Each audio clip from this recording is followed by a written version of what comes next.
Welcome back to the Geek Show, and today we're talking about the Scream franchise, and we'd like to give out another spoiler warning, because now we're talking about the characters as well as the ghost faces, so yeah, so if you killer reveals will be discussed. Apart from the fifth one, because like I said earlier, you've not seen it. Yes, I'm only up to 4, but 4 days. I think that's a I'm gold really, medal worthy. Right yeah, there. that is good going. Anyway, I have interest just because you've done all the questioning of me today. Who is your favourite ghost face? My favourite ghost face is probably Stu from the first one, just because he has no motivation apart from the fact that his mate Billy just was the one that peer pressured into doing. He literally just goes, like Cindy phones, like does the phone thing, and she goes, "What's your motive, Stu?" And just goes, "Peer pressure." Like he's crazy. Yeah, I mean, I think when you were explaining this, because we discussed it earlier, you actually explained it to me, and I was like, whoa, that is actually a very creepy idea, the fact that this guy has actually no real motivation other than his best friend's doing it, so why won't he do it? Yeah, whereas Billy has the motive behind it, but Stu's not. And he is insane, because he just goes, "Did you really call the police? Mom and Dad are going to kill me." Like, he's insane. He's cuckoo. Which makes it a lot more terrifying that he's got no motive. My favourite one is obviously from Scream 3. I think, it's Scream 3, Scream 3, because I love the idea that it was just a single ghost face. Yeah, Roman. That's an interesting one. Also, I kind of just love the idea that Roman is kind of like flagged up as a possible killer in like the first half an hour, because obviously it was like, but you had a meeting with her, and everyone's saying, yeah, we definitely found you had a meeting with her. And he ended up getting taken to the police station. You're like, okay, maybe he's not the greatest guy ever. But then he comes out like, 20 minutes later, and he's like, yeah, don't worry, I've been questioned by the police. And I almost wonder if that's intentional to lure you into a false sense of security around him. And whenever he's around the rest of it, he is a very goofy character almost. Like, he's this director that wants to get on to his next project. He is not a fan of the horror movie genre. And then, of course, for like the big party, the big final fiesta, he's absolutely drunk. Like, he's off his face. Is he? I don't think he was. I think he was pretending that, because then he obviously fakes his death, and you think, oh right, he's dead, and then big reveal, he's actually the ghost face of that one. When there should have been 2, like I said earlier, but they decided to chop one of them, so that's the only film with one ghost face. Plus, I also love like the ghost face in Scream 3, just because obviously that iconic chase through the set. Like, yes, that was really good, and also the voice changer, how actually they can take the other people's voices rather than just the ghost face voice. That was really well done, because they could easily trick people and think, like, people they're calling to thinking that it's somebody else. I love how they also kind of introduced that technology into the 4th one as well, obviously with the app, which I'm going to say that is some messed up minds who thought of that app there. How can we scare teenagers? We'll put the voice of a serial killer on it on our app, because we've also got the film franchise within the film franchise, the Stab franchise, which is based on what we see the Scream films as the real events. It's the app is, I think, for Stab movie fans, is the same voice. Well, the thing is I love about the Scream movies is that there's no like bad ghost face. I don't think there's one that I sat there and went, why the hell is that happening? Yeah, they all make sense. The only one I could maybe, I'm not going to say who it is, because it's from the 5th one, but I'd say one of the ghost faces in that one is kind of a bit meh in the fact they didn't really do much. But on the other hand, the other ghost face in that pairing is one of my all-time favourite ghost faces too. I mean, I do love the idea of Scream 4, the actual ghost face being, of course, Sydney's, is it cousin? Cousin Jill, yeah. Jill.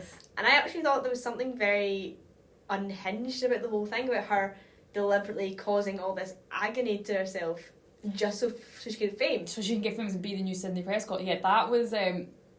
It felt quite early it came out in 2011, the 4th one, so it did feel quite of its time, in the fact that social media was becoming a big, social media influencers were starting to become a big thing at that time, and it really has a bit of a commentary on that, because she wants to be famous. Like, she says no one just gets famous anymore by like actually being important. It was more like internet fame. That's what she was doing it for, because they were obviously, in this one they were videoing their kills and all that. It was pretty like, horrific. Like, nobody our age reads. Let's film it. I was like, oh my! I don't think. I've got some bad news for you, Jill. YouTube will take down your video within 10 minutes. Yeah, it'll get done for like graphic harm or something. Probably not even that. Just the dislike count will be like, this is fake. Okay, so moving on from the Ghostface characters and onto our main characters. So first up, Sydney Prescott, what do you think of her? Sydney, I love her because she's kind of the ultimate victim and the unluckiest person ever. She always acknowledges this herself most of the time. She's just like, I'm just really unlucky. I love this idea that in the second one, not the second one, the third one, she's almost kind of closed herself off from the world. Mm-hmm. And you almost start to feel really sorry for her because she's kind of living this pretty miserable existence. Like, everybody she gets close to ends up dead. Yeah, I know. By the end of it, apart from her dad. And her dog. Yeah, I know. See, when I was the third one, I was so paranoid about the dog dying. No, the dog was... The dog's fine, it's fine. I love Sydney because she's a brilliant final girl. You know, we have that trope so many times in films, but she just feels fresh in the way that... I keep going back to the first one, but she's just so fed up with it all. She's not even terrified at this point.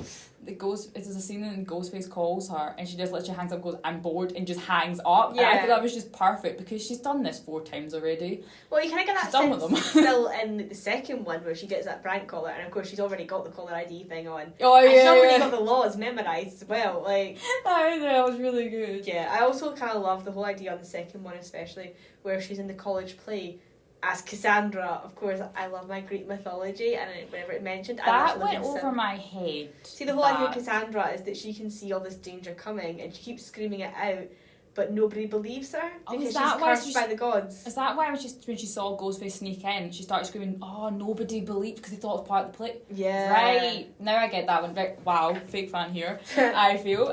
Fake Greek mythology fan. I don't know my Greek mythology. I love Greek mythology. The only Greek mythology I know is from Percy Jackson, and I don't think that's completely accurate. So. Yeah. Like, Greek mythology is fun, especially if you're just looking for like some random symbolism in here, and it's also a very easy writing tool if you're looking for any writers out there. It's very easy to write.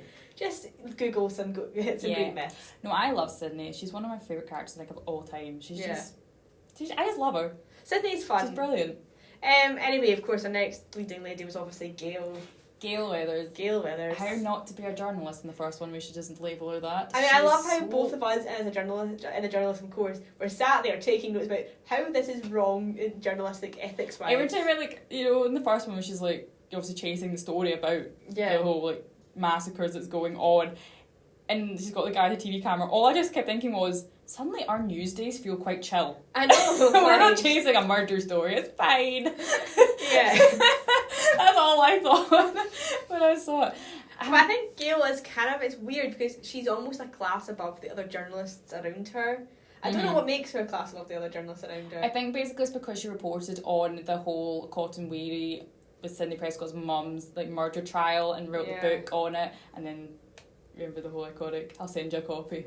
Boom. Yeah. Punched by Sydney. That was brilliant, that. Yeah, Gail is one of those characters that grows on you. We were talking about how Gail could actually... We're not going to be swearing on here. But Gail is not a very nice lady, is she? No. She kind of goes from being a redeemed character to back to her old, very elbow pushy, stabbing in the back self. Yeah, no, in the first one, I do not like her. I cannot connect with her. Second one, she grows on me because she starts to realise how her ways as a reporter are not the best way to go about things. And then the third one, she kind of goes back to being the annoying character. Fourth one, I like her again. Yeah. But the thing is, it's 10 years later. Yeah. And then the fifth one, she's not really in it. Yeah. So. Anyway, of course, then we've got Dewey, my favourite character. # Team Dewey. He shall remain immortal forever. And everyone else can die, but Dewey. Yeah. I mean, you said that Dewey was meant to die in the first movie? He was originally meant to die in the first one, apparently. Yeah. Because when he gets stabbed, you actually see him lying down and he's not breathing. And apparently test audiences did not like him dying. Which I kind of get. But they threw popcorn at the screen going boo. He's already killed off, poor Tatum. His sister. I love Tatum. Aye. So then at the end they shot the scene of him getting taken out in a stretcher to prove that he's alive. He's alive! Yeah, but originally he was to be dead. Which is kind of weird, actually, if thinking kill him with not having the other ones. Yeah. Plus, I think it's nice to see Dewey going back to being a cop.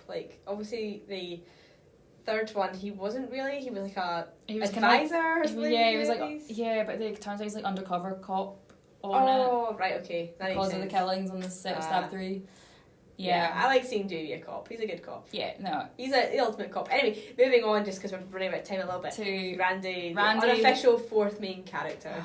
Just for the 3 movies. I still can't go over like his death in the second one. I mean, it was so unexpected. So annoyed by it. It just made no sense. Just because he, like I said, he is the horror expert. He would know not to put your bare back to a van that could easily be opened and then being grabbed behind.